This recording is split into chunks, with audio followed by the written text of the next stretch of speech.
Life with Ziva. My name is Kaylin, and this is my service dog in training, Ziva. So today I'd like to talk to you all about what I'm calling Ziva's deep pressure therapy alert instead of an actual response. So she smells, I have a treat. I'm kind of luring her right now. So when I started training Ziva, I trained her to do a cover, which you see her performing right now, or what I consider a cover, which is deep pressure therapy while sitting in a chair. Stop it. Let me give you a little bit. Deep pressure therapy while sitting in a chair, and where she applies pressure to my legs. So how I actually got her to start training to do a cover while in the chair, come here, let's sit down. I just kind of lured her up into my lap and then would call it cover and click my clicker or snap my finger as a click, but I have a clicker now. And then I would give her a treat saying cover and thank you, hold. Well, that I consider deep pressure therapy in response, in which I give her the command cover me. And here, let's get down. Let's down. Let me show. So sit. Come here. Sit. Nope. Oh no. Sit down. Come on. Sit. Thank you. All right. Now Ziva cover. And then she gets her little treat for doing that. Well, that's what I consider again a response to me telling her to cover when I already know what's going on and I need that her to perform that task. Well, as y'all see in like my intro, I have Ziva doing a alert in a way.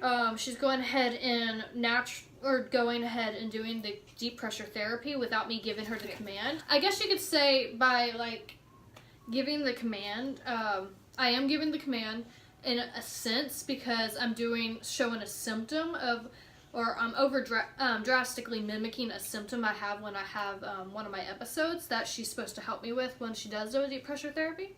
So, hi baby. Hi. So what are you doing? You gonna sit down? You gonna sit there? Alright. Come here. Come here. Sit. So what I initially started doing was I'd have her like, oh, she's overexcited. I'd have her sit down. I'd have her watch my legs start shaking, which is, I get leg jitters for my episodes. It's not as bad. Sit. Stay. So I'd start shaking my leg over drastically, and then I'd tell her to do her command cover. Make sure she didn't. And soon I started fading out the command, the verbal command. It's like using hand signals. You do the hand signal as you say the verbal command. Eventually you start fading out the verbal command and then you're only on hand signal. Well, basically that's what I'm doing, the same thing here. So wait. Are you gonna do it? Oh yeah, you did. So she's still getting the hang of it. But that's basically the gist. Like I'd like start drastically doing my jitter. When I've been working with her for a little bit on it, Alright, let's sit down. Let's get off me and sit down. Sit. So yeah, see? So when I do the little practicing it with her, she's knowing what to look for. I can get a little more subtle with my jitter and she'll jump on me. We've only been working on this for 2 days now though.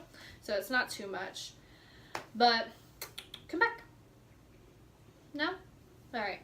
Well, so that's basically how I started with her training, starting to do what I consider deep pressure therapy as an alert, because once I get her where she's actually picking up on that subtle jitter of my leg without me having to give her the command, she'll notice, pick up on it, and it'll be super subtle, and she'll automatically do that deep pressure therapy, and I'll be like, oh, okay, so I'm about to have an episode, and so it's like getting her used to seeing those symptoms. I have many other symptoms that I'm going to be training her to alert toward and to do, because I feel like if she can go ahead and start doing her task without me having to direct her so much, that gets me in a better position to be able to focus on other things and having to, nitpick every single move that she makes in the future. So I think that's really important. So I feel like that's really important that, I'm not nitpicking every single thing that she has to do.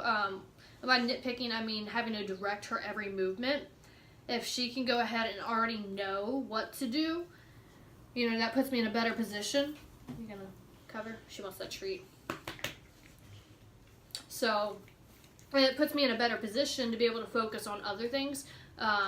When I'm having like my episode of, you know, she's already going ahead taking care of doing the deep pressure therapy, I can be sitting there focusing on making sure, okay, are we even in a safe environment?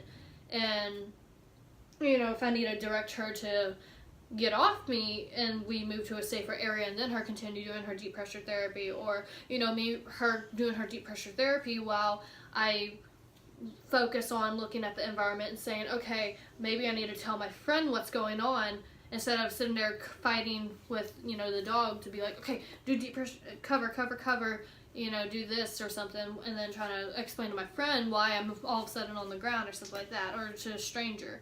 So I think that's really important, and personally for what I'm wanting her to do in training wise. So I thought, you know, I'd just share with y'all on that, and I hope y'all enjoy and picked up maybe something that, you know, training technique that might help y'all.